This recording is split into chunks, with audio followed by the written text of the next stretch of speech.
Have you ever found yourself mindlessly scrolling on TikTok only to find yourself bombarded with products and enticing shopping hauls? It's hard to resist the urge to purchase when everyone seems to be raving about the latest must have items. And today, I am going to talk about a topic that is so close to home for many of us, which is impulsive shopping, emotional buying, and the powerful influence of social media on our purchasing decisions.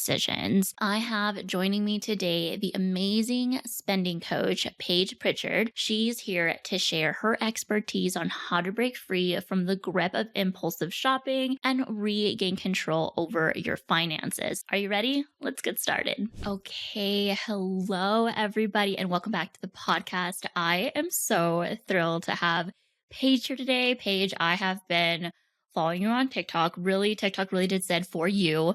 It was at a time where I definitely needed you. And I just love all the resources that you provide as a spending coach, because that is one of the number one things that comes up with my clients in therapy. Some of these impulsive behaviors, and we don't actually address it as much because we don't think it's as important or as pivotal to share these things. But then we start seeing like money issues, anxiety issues, and I'm excited to have you to share a little bit about your areas of expertise, specifically talking about how social media influences us. Yes. Oh my gosh. Well, we could truly talk about that for hours, right? I mean, it's huge. And it's like so ironic that like we found each other on social media, but I'm so happy to have this conversation with you today. And to your point, I think that you are spot on when you were just talking about this isn't typically an area that when we look at maybe like mindset issues we're having, emotional issues we're having, like working through past traumas, things like that, that money and specifically our spending habits is an area that can really get impacted by that. I think that most of us think of money as just a really like finite, black and white, numbers driven, a very like masculine resource. When the reality is that there's so much mindset, there's so many limiting beliefs, there's so much emotions, and the behavioral aspect of money is so huge. Like I always say, money is 90% mental and emotional and only like 10% numbers, right? So if you go into your money and specifically the spending side of it, and you're only focused on the numbers piece, then there's going to be a whole slew of issues that come up, right? Like you're going to have the numbers and you're going to have the how to. This is what I see with my clients a lot. But then when it comes to actually nailing the behaviors, something is just going to start to crumble along the way, right? And you're just going to be like, I have the blueprint and I have like the structure. It's just like, I can't seem to stick to the structure, or with the behavioral components, things just start to break down. So firstly, just want to say that you hit the nail on the head on that. And that was just kind of like a long little side note that I had in my head. I just wanted to affirm that. But just to kind of give your audience a background on me and who I am and what I do. So I'm Paige Pritchard, and I refer to myself as a spending coach. I am a life coach who really kind of focuses in the one area of life of money, but even going much deeper into the money space. I solely focus on what I call the outflow of money. So what I typically help women with is impulse shopping and overspending. I typically work with women who make great incomes, right? Like they make a good income, but they're spending all of it and they don't really have a lot to show for it. And what I also say, and you probably see this a lot as your work as a therapist, but I say that they're kind of using money as a form to escape their life, using it to numb, using it to buffer, or just using it as an escape, and also using it to buy things that can't be bought. Like using money in an attempt to buy their self-worth, to buy their confidence, which are things that can't be bought, right? Like ultimately they can't be bought. We don't think of it that way. Like the world and consumer culture that we live in tells us that it can be bought. And so, I work with a lot of women in their 20s, 30s, 40s who have gone through years and years and years of spending their money on a lot of things in an attempt to, like I say, like buy things that ultimately can't be bought. And then they're kind of left feeling like, okay, well, what gives, right? So I focus on the outflow of money, spending. It's the one area I would say like a couple years ago when I started this work, I was really focusing in money as a whole, all of money, like making money. And, I did a lot on that side, but this one area is the area that women kept coming to me almost like in secret, right? It was kind of like slipping through the cracks of my DMs, and they're like, "Hey, like I don't want to ask you this question, and like don't tell anyone I'm asking you this." But it was along the lines of like, I'm in a lot of credit card debt because I'm spending too much, or like I'm buying a lot, I'm shopping a lot. I feel really guilty. I feel really ashamed. And spending is just the area of money that we just think about.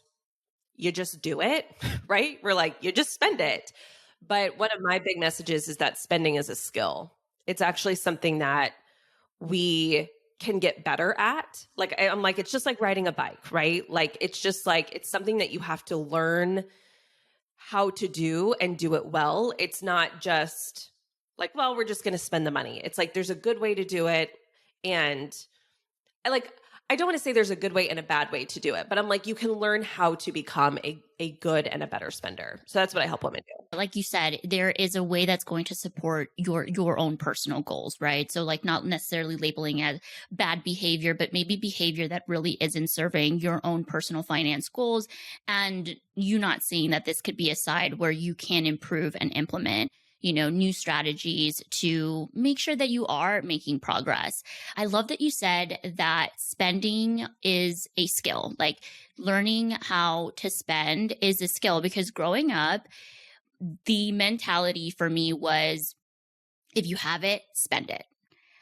Almost as if like you never know when you're going to get this again. Even when I reached a level of like having that overflow of money, it's like, oh, I had this desire to spend it. I shared this earlier in the year, this example of I had done my taxes and my accountant said, oh, you have this much left. And immediately I was like, oh my gosh, how am I going to spend it? Like that was the immediate thing. I didn't know that there was another option, which was like, how do I want to save this? Or how do I want to give myself a cushion? Or it automatically went to, how do I spend this? Yeah, no. And I can completely relate to that, because how I really came into this work is I actually myself used to be a compulsive shopper about a decade ago in my younger 20s. I once impulse shopped my way through like my entire annual salary. And what you're touching on right now is something that I work a lot with the women in my community, but it's something I call your capacity to just have money. And a lot of the women that I work with really struggle with this, right? Because we're constantly in the mindset. And I was the same way. Like when I was really in my shopping era, is I would already know before I would even get paid or before the money would hit my bank account, I would already know and have decided what I was going to go spend that money on. And this is something that I feel a lot of us don't consciously tap into, because to your point, this is a very like subconscious thing that's going on, where we have these subconscious thoughts of, well, somebody might take it away from me, so I'm going to go ahead and like regain a sense of that lost control that I feel like I haven't had up until this point, and I'm going to make those decisions, and I'm going to resume that control by spending it right away. And I also think too that a lot of women really struggle with the identity piece of it, right? Like being someone who steps into the identity of someone who has money. And that was my big issue when I impulse shopped through my annual salary, because that was when I just graduated from college. And I went from being like a broke college student who had no more than $20 in her bank account at any point in time to making a $60,000 salary. And so it was almost like I was in this identity of being a broke college student. And then boom, overnight, I started making $60,000. So my reality represented, and my bank accounts represented something much different than my identity. And so it was almost kind of like, it's kind of like our way of our brain self-sabotaging. And this is why you see lottery winners. This happens to lottery winners all of the time. And this is like a much larger scale, right? But you can just take this principle and distill it down. So like 30% of lottery winners end up going bankrupt. 80% of NFL players also end up experiencing financial difficulty shortly after leaving the league. And I think a big part of this is the identity piece of it, of especially when we go from these like big jumps in income, it's almost like when our identity is still rooted in this person that we used to be, or the financial reality that maybe we grew up in, right? Like if you're someone who grew up in a household where money was really scarce and maybe kind of like a poverty background, that sort of thing. When you actually start making money of your own, although it sounds nice, right? Like it sounds nice to be like, oh, I'm making $60,000 now. There's still something within us that is still like very uncomfortable with that, having that level of wealth. And I know for me, it was an element of like, I can't be trusted with this. I'm going to screw this up. I don't know what to do with this. I can't manage it. And I'm not worthy of making this amount of wealth. And so we find ways to self-sabotage that. So to your point, what you're saying, it's like almost having money gets to be uncomfortable for us, which is very ironic because a lot of us are always thinking about like, oh, it'll be so nice one day when I'm like making all this money and all this stuff. And then we get ourselves to the point where we are making that amount of money and we end up self-sabotaging it. So it's like so fascinating how all of this works. Oh my gosh, yes. There's this thing in therapy that we call magical thinking. So I will be happy when. I will be happy when Yes. this happens. I'll be happy when I have this X amount of money. And one of the things that I've learned working with like ambitious women and women entrepreneurs, they'll get to the next step, they'll get to the promotion, they'll get to the 6 figures, 7 figures, and the money problems are still there. The Hmm. scarcity mentality is still there. The self-doubt, and lack of self-esteem is still there because we're not necessarily actually addressing what you're saying. Like we have this as a behavior of like to cope, and we're not actually addressing like the root causes of why we're doing what we're doing. Yeah. And I see that a lot in my clients too, because a lot of women that I work with think that the solution to their problem is making more money. And so they think like, okay, well, I just need to make more. And when I actually start to get into their numbers and stuff like that, and I start to look at what's coming in and what's going out, it's very clear to me. I'm like, this isn't an inflow problem. And I want to make this clear. Like sometimes the problem with money can be an inflow problem. Like sometimes the problem is like simply you're just not making enough, right?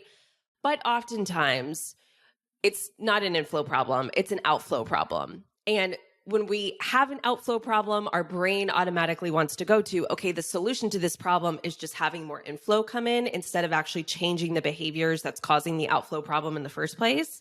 And then to your point, they make more money and the behaviors still happen. Like I always say, like if you're making $30,000 now, your brain is still going to come with you if you're going to be making $100,000. Your brain is still going to be there. You don't just magically like get a new brain when you go from making $30,000 to 1,000 to 100,000. Like, would it be nice if you did? Sure, but it's like your brain's going to come with you, and therefore, to your point, if you don't address the root cause of it, those behaviors will continue. And I always say, like, if you can't manage $30,000, you're not going to be able to manage 100,000 or 300,000.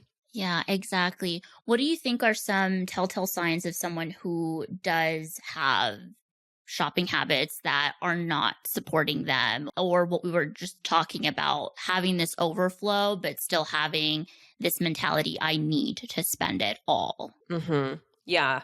So this is kind of, I always like to talk through kind of the signs of compulsive shopping, right? Which again is something that I definitely used to be. So one of the biggest tall tell signs, and this was certainly true for me, is if you use shopping to change your emotional state. And typically with compulsive shoppers, when they are shopping, they will be in a negative emotional state before they start shopping. So next time you go shopping or next time you want to buy something or spend something and you kind of catch yourself having the mindset of like, I want to do this to make myself feel better. I'm not feeling so great right now. Like tap into what's the emotional state that you're in. Are you in a negative emotional state and are you using shopping to get you out of that? Now, the ironic part about that is like they've done studies to show that with compulsive shoppers, like they do kind of get that quick rush and that like quick flood of dopamine that does cause like a spike in happiness or kind of that like euphoric feeling. But almost always what happens after that and what's waiting around the corner is the crash. I call it the spending crash. It's similar to having like a sugar crash, like if you eat too much sugar, or having a hangover if you drink too much alcohol. It's the same effect, right? It's the pain pleasure systems in our brain trying to balance each other out. So the ironic part is that there will often be the crash, and the crash will even take you lower than where you were before you started shopping. So it's like, are you using shopping to make yourself feel better? And do you find typically after shopping that you have the crash? And then a couple other signs are like, one tall tale one is you could be spending more than you're making. So if you're in debt, if you have credit card debt, meaning you're spending more than you make. However, I do want to put a little asterisk on that one because you can still be a compulsive shopper and not be in debt. And sometimes I see that a lot with the women that I work with. Like they think that their shopping isn't a problem because they make great money and they're not spending more than they have. So they're not in debt, but they kind of check all these other boxes. But for some people, it does mean spending more than you make, credit card debt. If you're hiding your behaviors, so if you're hiding your behaviors from maybe like a close friend or maybe a parent or a spouse or a partner, it's very similar. I'll say this, like being a compulsive shopper or even having a shopping addiction, it's definitely not something to take lightly. And I think it's one of those things in our society and our culture. I see it all the time on social media where people kind of like laugh it off. They're like, oh, haha, like I have a shopping addiction. And it's like, having a shopping addiction is no different than like having a gambling addiction, being an alcoholic, like being addicted to some other substance. Like the reaction and the dependency in our brain is very much similar. So our society kind of wants to play it off like it's not a big deal compared to maybe other forms of addiction. But it definitely is something to like take seriously. And I want to say this, like there's compulsive shopping and then there's it turning into an addiction, right? Right. So the addiction would just be like constantly thinking about it. Like you just cannot help to be always out there, like spending money, buying, acquiring, that sort of thing. I don't think like for me personally, I ever got to the point of it being an addiction for me. I think if I had continued, it might have gotten to that point. But I was definitely a compulsive shopper. Like I checked a lot of those boxes of like, I was using shopping to make myself feel better. I was hiding my behavior from other people. So again, those are just some things to kind of look out for. And maybe one of those resonates with you, maybe none of them do. But also at the same time, I would just say like, if you feel like you're like the spending that you're doing just isn't serving you. And I want to say this too, like, I think that sometimes we think that in order to want to work on an area in our life, it has to get to a point where it's like really bad. And I also believe too that something doesn't have to get to the level of where it's like a compulsive behavior or even to where it's an addiction for you to be like, okay, I need to do something about this. If you feel like you're just spending your money in a way that's just like not doing it for you, right? Like if you're spending money on a lot of things that you're just kind of like buying to buy, and after you get the thing, you're just kind of like, I don't really know why I did that. Like, why did I do that? Like, why did I spend money on this? I didn't really get much use out of it. If you're not hitting other financial goals that you want to be hitting, like let's say you're like, I really want to save up for a down payment for a home, which means that in order to do that, I'm going to have to put aside $500 a month, and you're not able to do that because you're spending too much. Like your spending is eating into that, and it's almost kind of like sabotaging future goals that you have for yourself. That could also be a good enough reason just to say, this is an area that I specifically want to work on. Yeah, there are two things that like just caught my attention what you were saying. One of them is this idea that it's kind of embedded in our culture to poke fun on impulsive shopping and like calling it, retail therapy to justify our purchases. I don't know if you've seen those mats where it's like hide the Amazon packages so my husband won't see them. Yes. We've really made it a point to like to justify that this is behavior that can be okay.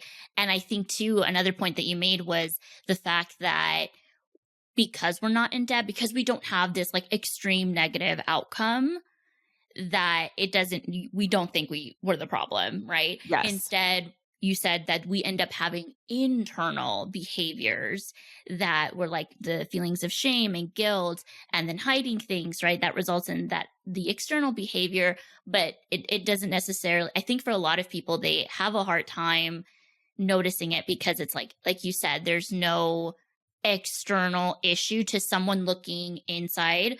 they're like, "Oh, well, you're doing great with your money. You're making money, like you're not in debt, like there's nothing wrong with that."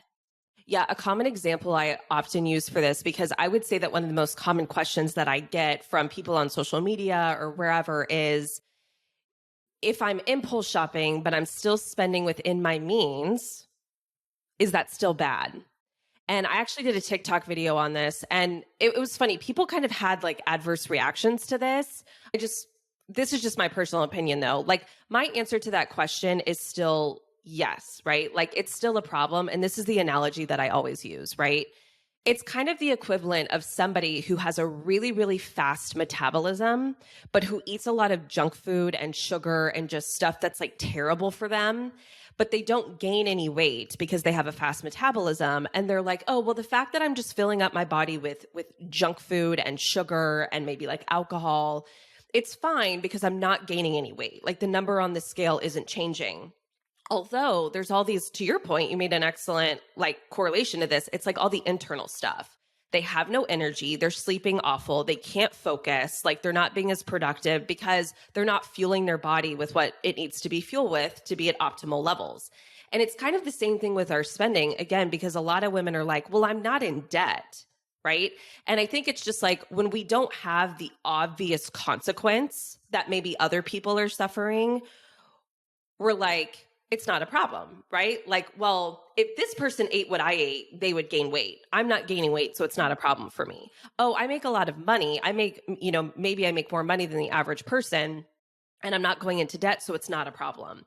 And to your point, like, there's so many, I'm really big on, there's so many non-financial consequences to impulse shopping and overspending. People just want to focus on debt and what's left in your bank account. I'm like, clutter, right? There have been so many studies done on the effect that like clutter has on us. Like, it increases our cortisol levels. It puts us in a low grade of fight or flight.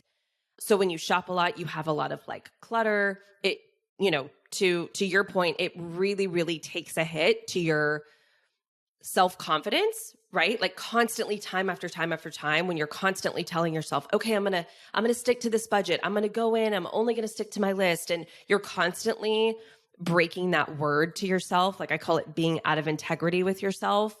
So there's so many like non-financial consequences. Like, a lot of women in my community, it's adversely affecting their relationships and their marriages, right? So we always want to think of, oh, well, I don't check the box for experiencing the obvious consequence of this.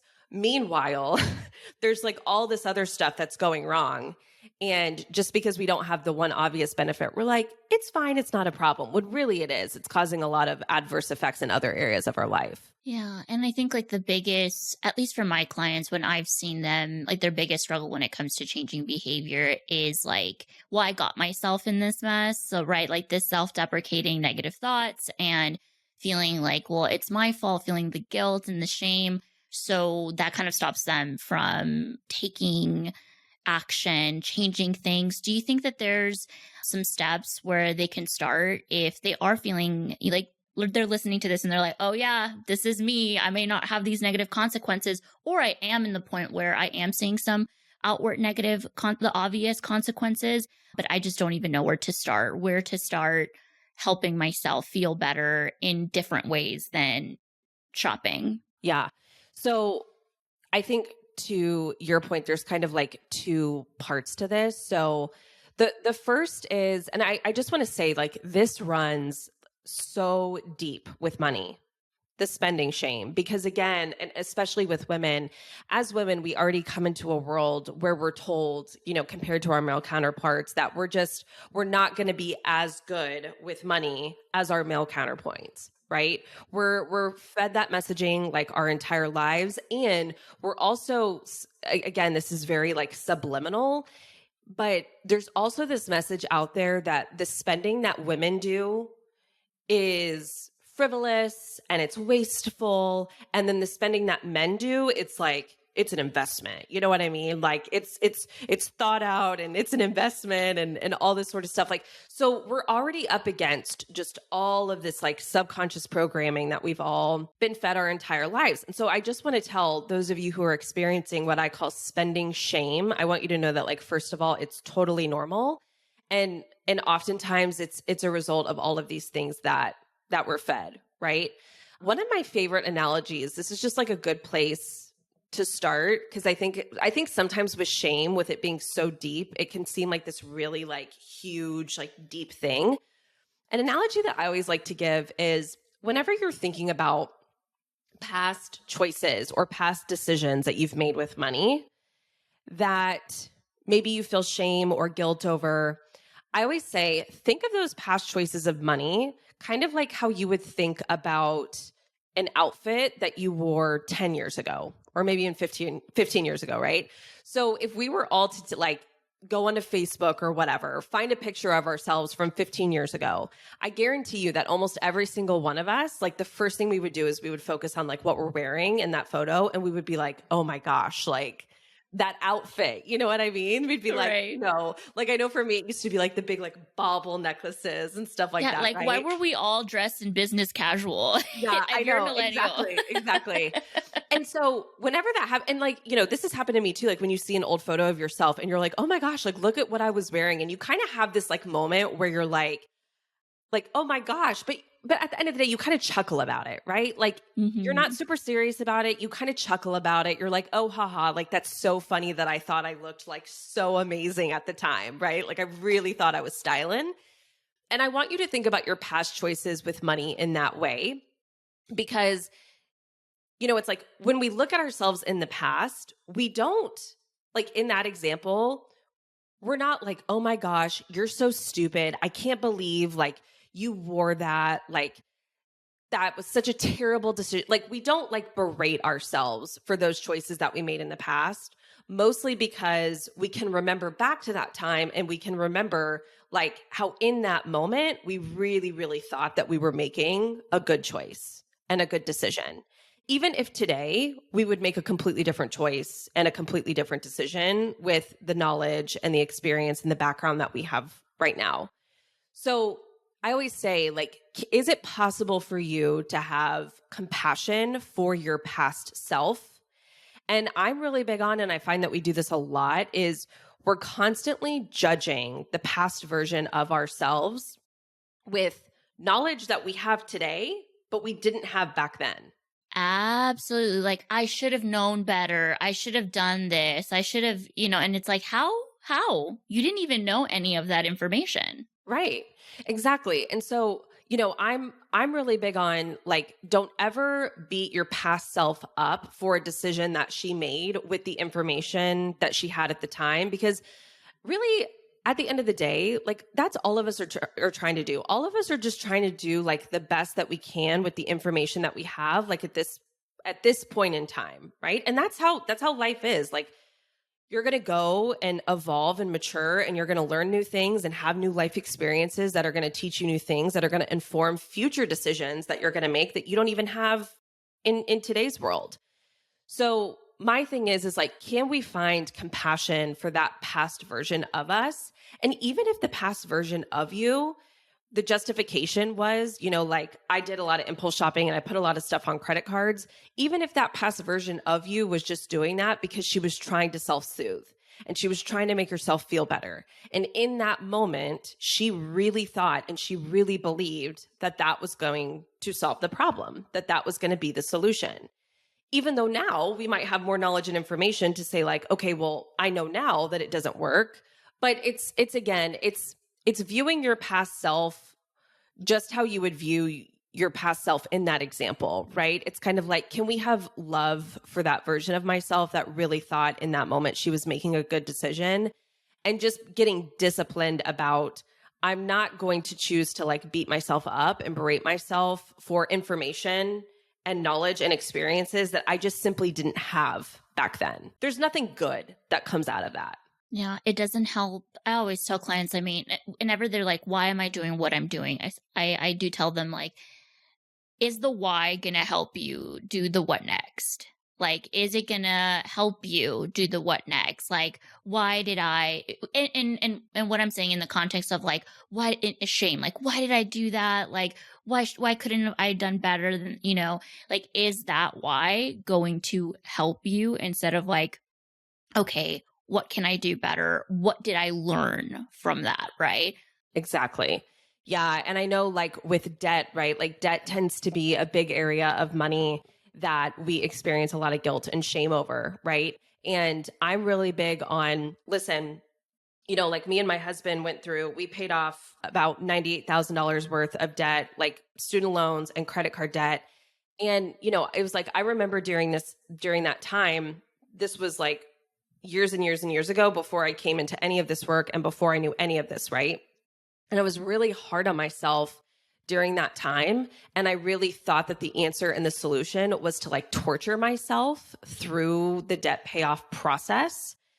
When really, now that I see that like it's actually possible to pay off debt or to like form a new relationship with money from a very like sufficient kind of like abundant place. And to your point, I think how we do that primarily is not really focusing on the past that kind of got us here, but it's kind of just the acceptance of like, okay, I'm here and now what? Like, how do I make the best of this moving forward?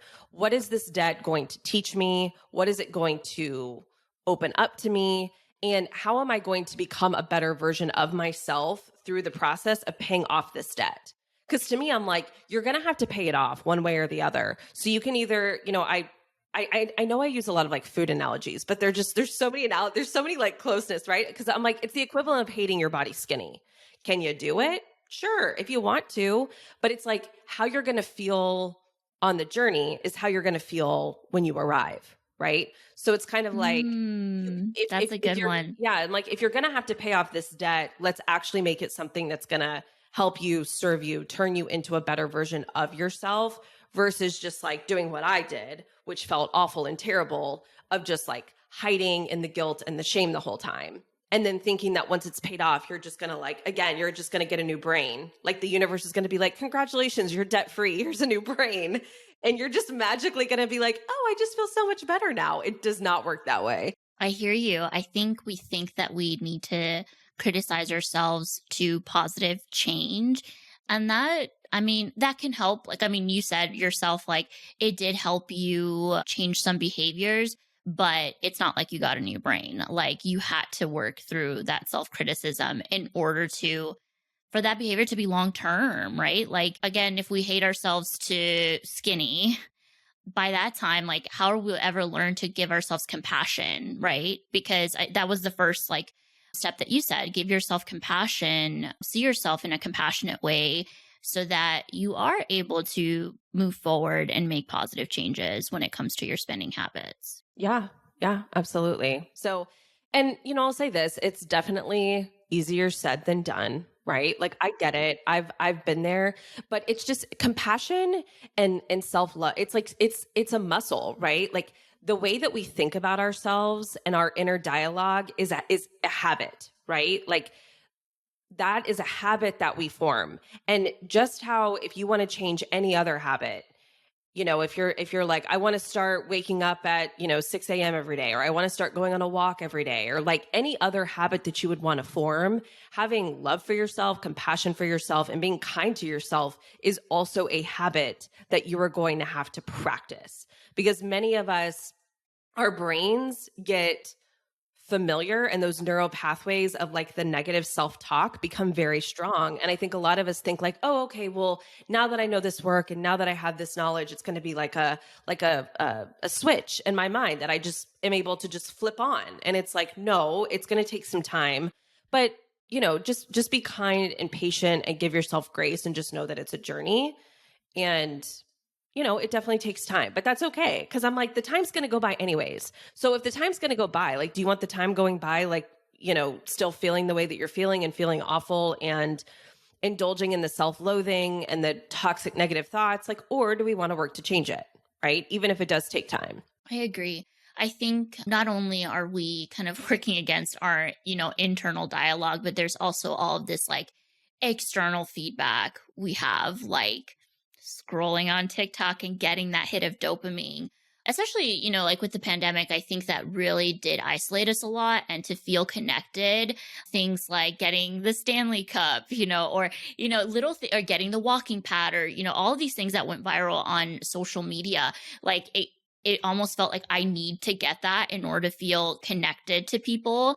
And I think too, like signing like the email subscriptions, right? And then like this sale is happening now. I'm kind of curious if you have any like tips or strategies when we are faced with these external like influences. I do. And I'm happy to give you guys some good tips that you can start with. But I just want to kind of like second what you just said, because I kind of think that, you know, as human beings, we're wired to compare to other human beings, right? Like physiologically, that's just how we're designed as human beings. And I think that social media has just taken our propensity to do that, and it's just poured like gasoline on an open fire, right? And in terms of like our spending habits, it's like social media. And there's something about TikTok, right? Like I know that you and I found each other on TikTok, but I love TikTok. Like TikTok has truly become my favorite. But I honestly think that like the overconsumption on TikTok, it's very unique compared to other platforms. I can't necessarily like put my finger on it, but I think you're so right. And actually, I've never heard someone describe it the way that you did, of saying that almost like it feels like a community. And when you see all these videos of people that having it, it's almost like you want to feel like you're a part of like the club, and you have it as well, right? But let's talk about some tips to kind of just keep all of that in check, right? The best thing that you can do, and I know this sounds very, very simple, but it truly is one of the most helpful and effective things that you can do, is to put a bit of time in between you and anything that you buy. Because I think what has happened with social media, with Amazon, with, you know, one-click purchases and credit card autofills, it has just become so incredibly easy and convenient to spend money. And that's not an accident. That is by design. What I always tell the women in my community, I'm like, look, I am not saying that any of you are not smart. I know that we are all incredibly smart women, but the retailers and the marketers are smarter than all of us. All of us. They spend millions upon millions upon millions of dollars a year. They have teams of people whose sole job, right, is to study you, is to know you on a deep and intimate level, and is to know psychologically how to manipulate you to get you to spend money and buy things. And a big part of that is they want to make the shopping experience as easy and as convenient for you as they possibly can. Because our human brains hate obstacles, friction, jumping through hoops, right? Like our brain is pretty lazy. Like our lizard brain is pretty lazy. It just wants to like kind of be running on autopilot. So just know, and again, I'm not saying any of us listening to this aren't smart. I know we are, but it's just like, you would just be fascinated to know like all the little tips and tricks they have up their sleeve that you don't even realize is a tip and trick until you start studying it and you're like, whoa, it's crazy. So putting a pause in between seeing something and buying something is one of the best things that you can do, because we have all gotten into this cycle of like, see it, want it, buy it, see it, want it, buy it.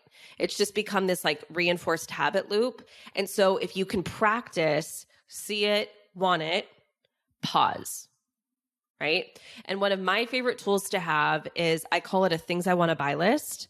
And I actually have mine in Notion. I don't know if you know of it's Notion's kind of like I don't know, it's like an online kind of like notes app or something like that. You can like basically organize your life in it, right? So I have my things I want to buy list in Notion, but you could have this like in the notes app on your phone, written in a journal, something like that. But anytime I see something that I want to buy, whether it's like on a social media ad, or even if I'm just like strolling the aisles of Target and I see something, I'll either take a screenshot of it if it's something on my phone, or I'll take an actual picture of it. And when I'm sitting down at my computer, I will add it to my things I want to buy list. Because the thing with shopping and buying is that actually the most pleasurable part about it to us is the anticipation period before you buy something. And that's why they call dopamine the anticipation molecule, because dopamine actually doesn't start getting released when you buy something. It starts getting released when you start thinking and anticipating buying something, right? So the reason that this tool is so effective is because when you see something that you want to buy, and then you kind of say, okay, brain, I'm going to give myself a little bit of time. I think 72 hours minimum is good. I think for a lot of us who struggle with spending and shopping, 24 hours, frankly, just isn't long enough. I'm a big fan of making that window a little bit wider. I say 72 hours if you can. A week, actually, I typically find is like the sweet spot. But when you get to sit down and add something to your things I want to buy list, you're still getting a hit of dopamine because you're adding it to your things I want to buy list and you're kind of like relishing in that anticipation of possibly buying this in the future, right? So it's actually like that period of time leading up to a purchase is just as pleasurable to us as actually getting to buy something. And oftentimes I find like when I add things to my things I want to buy list, I would say half the stuff that goes on there, I never end up getting because after I've given my brain time to cool off, I come back to it and I'm like, yeah, no, I'm not like as excited about this thing as I was like a week ago, right? And again, that's just like how our brains are designed to work, especially like you touched on sales, right? With sales, like I call it your sale brain. When you see a sale, your brain lights up like a Christmas tree, right?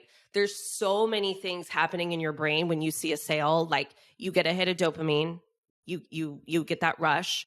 We go into what's called competitive mode, where it's almost like we feel like we're playing a game that we're trying to win, right? Like we're trying to win against the retailers. We're trying to win against other consumers who have to pay more than us. That's why they call it bargain hunting, right? It feels like a hunt, right? So you're in euphoria with the dopamine, you're in competitive mode. And then the other thing that's happening with sales, which this is the least obvious to us, but the most powerful, is your loss aversion kicks in. The amygdala, the part of your brain that controls your fear responses, activates. And so you go into loss aversion mode because there's almost like this fear of if I don't buy this thing and if I don't get it on sale and if I'm not able to save this money, I will never be able to. Like I will miss out on this deal forever, right? And so your sale brain, I always say like, especially with sales, give yourself time to cool off. And I know the rebuttal I always get is like, well, what about 24-hour flash sales? They're only 24 hours. You know what I mean? And I'm like, listen, okay, one more thing about sales, right? There's this nonprofit called, I think it's called Consumers Checkbook. And every couple of years they do studies on sales and they study like pretty much all of the big retailers, right? Like the Costco's, Kohl's, Nordstrom's, they study a lot of the really big retailers and they track their sales. And basically, long story short, most sales are completely bogus because they're always on sale. Like it's always on sale, right? Like there's a couple big offenders, like Old Navy is a big offender of this. Kohl's is a big offender of this, right? Like if you walk into a Kohl's and like you don't see that like that little like gray sign at the top where it's like 2 for 1 or, this is 30% off. Like you don't buy anything full price at Kohl's, right? Everything's on sale. And they do that by design, right? The sales are kind of bogus and really like the pricing strategy to them is like, let's just say you go to Old Navy and there's a pair of leggings that's $40 and it's 25% off. So you can buy them for $30 instead of $40. Old Navy never, ever, ever had any intention of you ever paying $40 for those leggings, ever. Like they knew that you were never going to pay $40 for those. They were never going to charge you $40. But as a consumer, when we walk in and we're like, oh, 25% off. Like I can save $10. Like, so those leggings are essentially like perpetually on sale, always, all of the time. Like the sale, if you even want to call it that, because it's not really even a sale, it never goes away. Our brains like to see what's called an anchor price, which is the price that it's called an anchor price because your brain anchors to that number. So in this example, the anchor price would be $40, the full price. So we anchor to that full price and then we say, oh, well, I would have paid 40, but now I can pay 30, right? So sales, like putting a pause, whether something is on sale or it's not on sale, but especially if it's on sale. And even if your brain wants to argue with you to be like, but it's never going to be on sale again, ever. I'm like, it will be. And also if you think about it this way, I'm like, every store does a sale pretty much with every holiday. And we pretty much have holidays like every 30 days, right? Like a store will have a Valentine's sale, a St. Patrick's sale, an Easter sale, a Mother's Day sale, a Father's Day sale, a 4th of July sale, a going back to schools. A Labor Day sale. It's like every 30 days, there pretty much is a sale, right? So if your brain's trying to be like, this is never going to be on sale ever again, it's like, that's probably not true.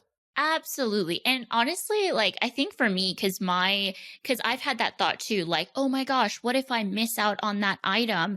And I had to kind of give myself the evidence that I'm not missing out on anything, that 2 weeks from now, 3 weeks from now, and that would mean like, okay, like if my brain is saying I'm going to regret this, I am going to really be like, oh man, I should have done it.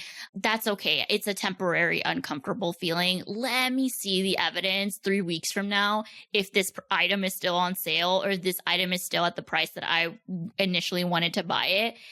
And, if the result is it's still on sale or it's still at a lower price, like that means that they're messing with me. It's Yeah. not detrimental. It is not life or death for me to get that item.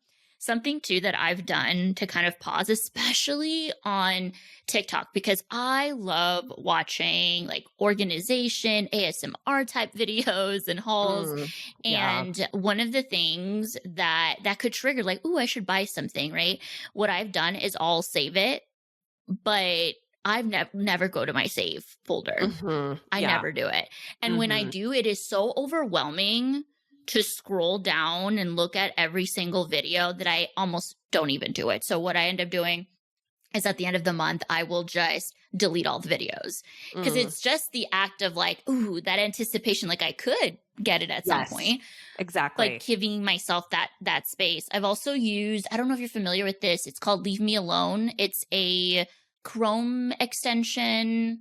I think it's a Chrome extension where it basically helps you unsubscribe to email lists and things like that. And that has been super helpful because I will notice that I will subscribe to things that I've unsubscribed to in the past. And I have to kind of remind myself, what are you doing? Like, because then I'll start getting text messages about the sales and things like that. And I'm like, whoa, this is too much, especially if I'm feeling down, especially on my period.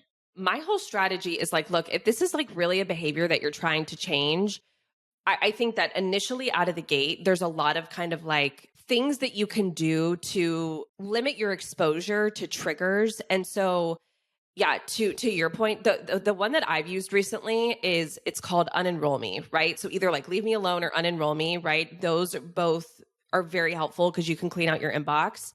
Two other really cool Chrome extensions that I'll share with you guys.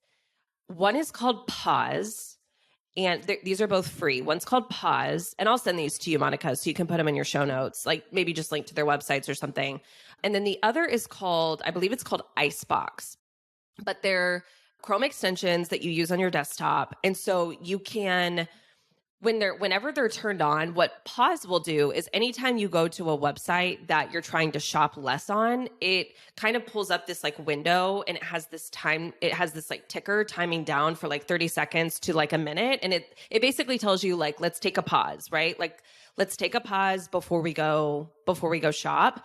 And then what Icebox will do is Icebox allows you while you're online shopping, they call it putting it on ice, which is where you say like, I'm not going to buy this right now. I'm going to buy it maybe like 30 days from now. Right.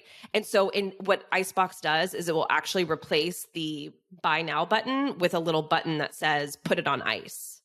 So those two are really good. And then to your point, like on your phone, there's a lot of just like different app blockers, website blockers that you can use for blocking maybe like certain websites or blocking certain apps at certain times of the day. And that's another thing for me is like really take your time to uncover what your spending triggers are.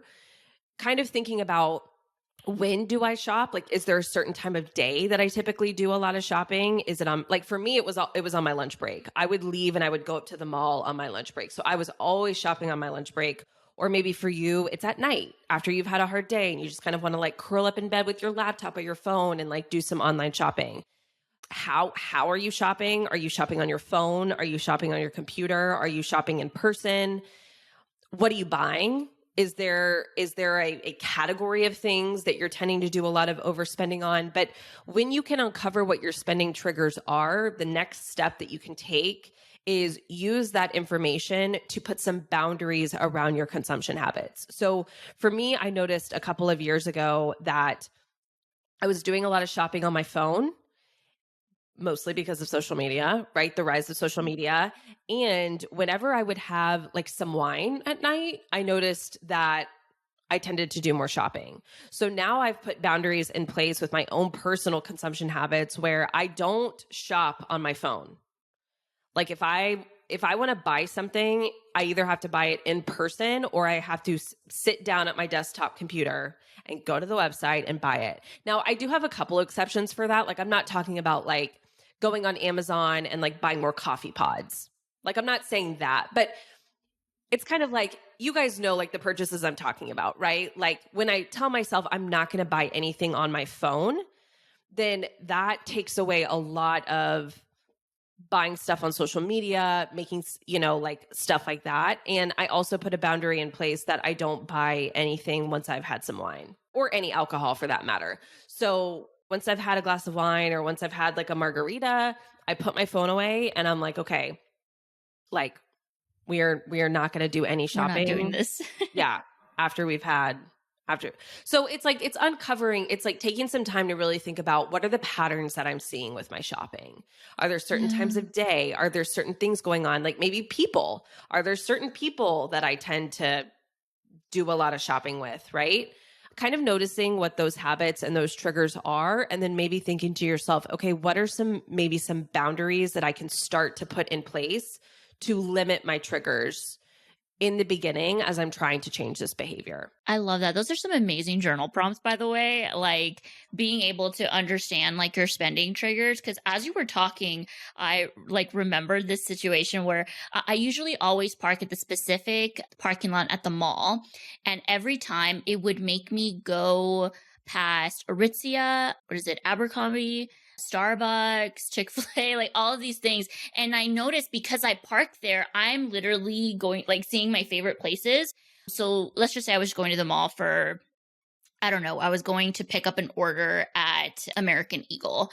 Now I just park right where that store is. So I do not get tempted to walk through all of these stores, because even though I went with the intention of not buying anything, just the sheer curiosity of going in there will get me. So it was just funny. I was noticing that pattern. No, and that happens to like so many of us, right? Like even, I mean, it doesn't matter if you're talking about going to the mall or going into a Costco or going into Target or wherever. It's just like we often get into this mindset of, well, I'm just going to go see what they have, right? Like you hear this all the time on social media, right? Where we say this with Target a lot, like I'm going to let Target tell me what I need, right? And I'm like, no. We tell Target what we need from her, right? Like she doesn't tell us what we need. We tell her what, but we get into this mindset of like, well, I'm just going to see, right? Like I'm going to see what they have. And that's why so many of us, like we go into Target for shampoo, right? Which, if we only get the shampoo that should have been $10, and then by the time we're checking out, we've spent $250 and we've bought like 10 things that we didn't necessarily plan on buying. And I always say, like, if you go in with no plan and if you go in with the intention of, I'm just going to see what they have, it's like, what do you think is going to happen? Like, of course. And listen, I'm not saying that that's like, if it's not a problem to you, like if you don't care about that and that's not a problem to you and you're not trying to shop less and you're not trying to spend less and you don't care, fine, knock yourself out, right? Like, I don't care. But if you are someone who you're like, I'm trying to save more, I'm trying to spend less, I'm trying to be more disciplined with my spending, it's even the mindset going into it, right? Like people are like, how do I Mhm. just go into a Costco and stick to my list? I'm like, 90% of it happens before you even step foot in the store. It's all about your Mhm. mindset. Like if you have the mindset going into it of, this is my list, this is all I'm going to get what I came for, and I'm going to come out, you're much more likely to actually have success than if you're like, I'm just going to see what they have, right? Like, let's just see, Yeah. right? Like, Yeah. because I mean, of course, it's like, of course, when you go in with that mindset, you're going to see this over here and this over here and this over here. And again, it's like Costco's smart. Like, they know, like, when you go to Costco for your $5 rotisserie chicken, right? That's like they call it like a loss leader. That's a loss leader for them, which is something that they intentionally sell at a loss. And that's why the rotisserie chickens are always in the back. and you have to walk to the very back of the store and you have to walk through all of this stuff that they know that you're going to see and they know you're going to put into your cart because they are happy to lose money on the rotisserie chicken that they know that like most people that go to Costco end up picking up one of those. They're happy to lose money on that when they know that through walking like all the way to the back and then all the way back up to the front, you're probably going to put an extra 20, 30, $50 worth of stuff in your cart that you wouldn't have otherwise. I'm That telling you, is they're so so smart. wild. Yeah. Oh my God. That is so wild to me. That is so wild. I haven't been to Costco. So I I'm actually can't not a relate Costco to member that. either. I've just been told this. Yeah. But I totally like, yeah, I get that. Like they will get you on that. Even just like the cute, like aesthetic displays will get you.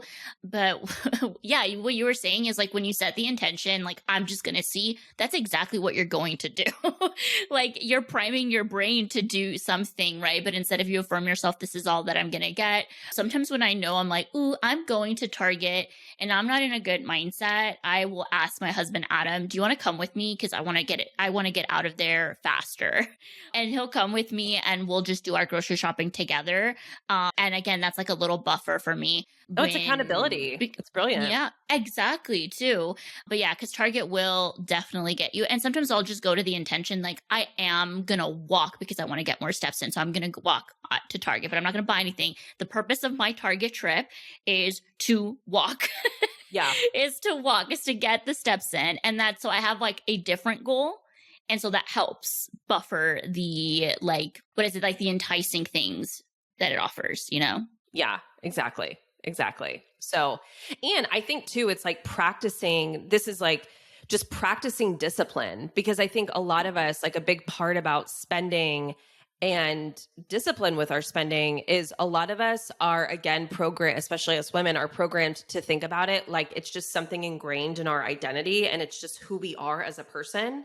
So you'll hear people say this a lot, like, oh, well, I'm just a shopper, right? Like I'm the spender, my husband's the saver, I'm a shopper. Like I once had a client tell me, you don't understand, like shopping is in my DNA. And I'm like, I don't think it is. I don't think so. You know what I mean?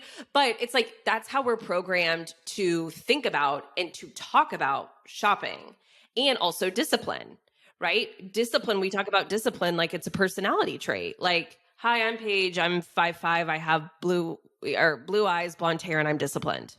Or I'm not disciplined, right? It's like discipline and your spending habits is actually something that you work on. They're both a skill. Spending is a skill and discipline is a skill. And so for you, it's like every time you go to Target and you're like, I'm just going to walk, I'm not going to buy anything. Every single time that you do that and you're successful in that, it's like you're proving to yourself, you're building that spending skill. You're building that discipline muscle of saying like, I said I was going to do this thing and I did it, right? Like giving your brain pieces of evidence that like, I can tell myself that I'm going to do something. I can decide something ahead of time and I have the discipline to do that. That's something we have to practice. And it's something that we have to like show ourselves evidence of that we can do it. So every time you do that, you're practicing that. It's a skill. You have to cultivate that skill. It doesn't just like, okay, I'm done, right? Habits are endless. There are things they're continuous.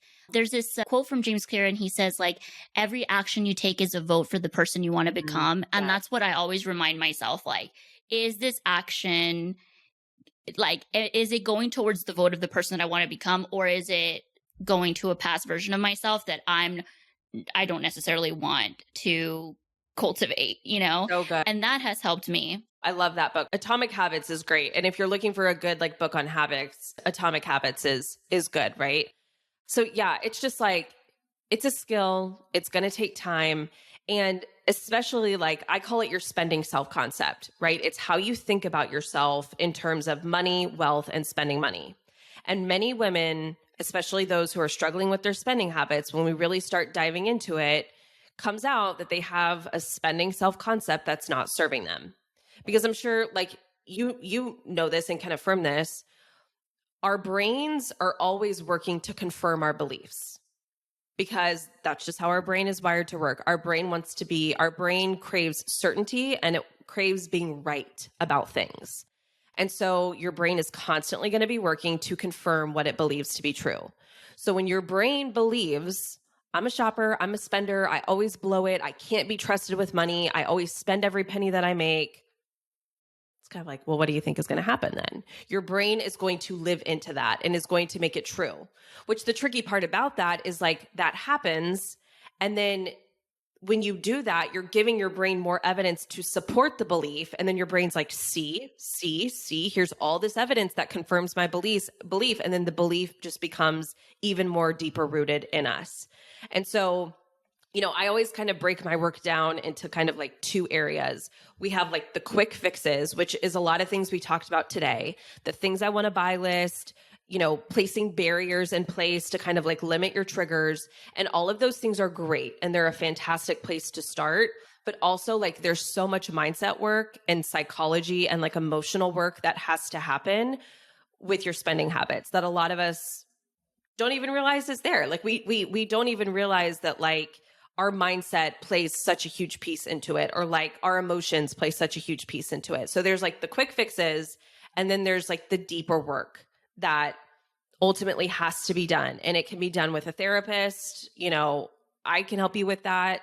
But don't just think, I just like always like to kind of put this out there is like, if you try some of the quick fixes and you still find yourself impulse shopping or not nailing it 100% of the time, first of all, that's completely fine and totally normal, right? Progress over perfection every day of the week. But also just realize that like there's deeper things going on as well at play with it, which again, with money, we don't really think about because we're like, it's money, it's math, it's black and white. It's like, no, there's so much emotions that are underneath the surface of it all. And it definitely will require some, deeper work. And like you said, seeking help is the best thing that one can do. I have a final question for you. And that is, what do you think is one thing that you wish people would talk about more that isn't talked about enough? Oh my gosh, that's such a good question. Well, I wish that I saw more people talk about on social media, just debunking this myth of what we believe is like more is better. Like the more you have and the newer it is and the shinier it is and that sort of thing, like the happier you'll be or the more fulfilled or the more status you'll have, that sort of thing. That's just, it's the fundamental message of consumer culture that we live our lives in, which is more is better. And the reality is like all of us with our spending, our spending is going to have a law of diminishing returns, which means that your spending up until a certain point will increase your levels of happiness and fulfillment because, it's like you're going to use your spending and your money to just like meet your basic needs, right? Like make sure you have like a roof over your head and clothing and stuff like that. You're going to buy yourself some wants and maybe even some luxuries, but spending past that point of enoughness and sufficiency will actually start to bring it back down. And so I think it's just, I wish I saw people talk about more, especially like all the influencers and stuff that you see on social media who from like the outside looking in, their lives look so great and so perfect and so aspirational and so beautiful, right? Like to your point, they have all the organizational bins or they have all the ice cube trays and they have 20 different types of ice cubes and like all this sort of stuff. Just talking more about the message of I have all this stuff and from the outside looking in, my life looks pretty amazing, but it's not the stuff that makes me happy. Because I think that's just the pit that we've fallen into on social media is like, we see all these people who look so happy and so confident and so fulfilled. And we automatically assume it's because of all the stuff that they have. And it's not, right? It's just like the stuff is never going to be able to deliver that to you. Ultimately what you want it to deliver to you. So I wish I just saw more people like being open about that. You know what I mean? Because I think if they did, like, I don't know, I think if they did, it would just save a lot of people watching them a lot of heartache. I think we would stop chasing what other people have and we would definitely practice more gratitude and be more present, right? I think, yeah, but it's definitely tough because you mentioned it earlier, there are so many social factors that contribute to why our spending skills are not cultivated or, are taught to do healthier behaviors because how can we when we're in a system that literally like thrives on this, like thrives on us, acting the way we're acting and seeing people and, like this. And yeah, that's definitely a topic that I would love to continue exploring. And it gives me new intention to also be intentional about sharing about those things, the not so tangible things that make me happy, because I don't think we talk about that enough. Paige, it has been lovely to have you. If someone wants your support, your guidance, where can they find you? Give us all the details. Thank you for having me. This has been so fun. So on all social media channels, my handle is overcoming_overspending. So Instagram, TikTok, YouTube. I have a podcast of my own. So if you are looking for a good money podcast where we just solely talk about money in a very like fun, shame-free, judgment-free way, my podcast is called the Money Love Podcast.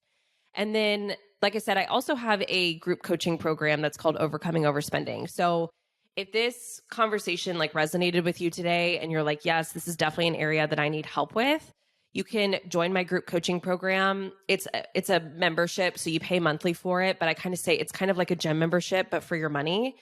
And we specifically talk all things about like, okay, once you get the money from that point forward, right? So we talk about budgeting, debt, we talk about your spending habits, but we also talk a ton and mostly about a lot of like the mindset stuff, the emotional work that we've done today. So if you've tried a lot of things in the past that haven't worked and you're kind of feeling like, why isn't this working? Things keep falling through the cracks. It could be because you need to touch on that mindset and that emotional piece. So we do group coaching calls every single week. You get private calls with me for one-on-one support. So if you are interested in checking that out and you want to see what it's all about, you can go to overcomingoverspending.com. That'll give you all the details for that. Thank you so much for being here. Yeah, so fun.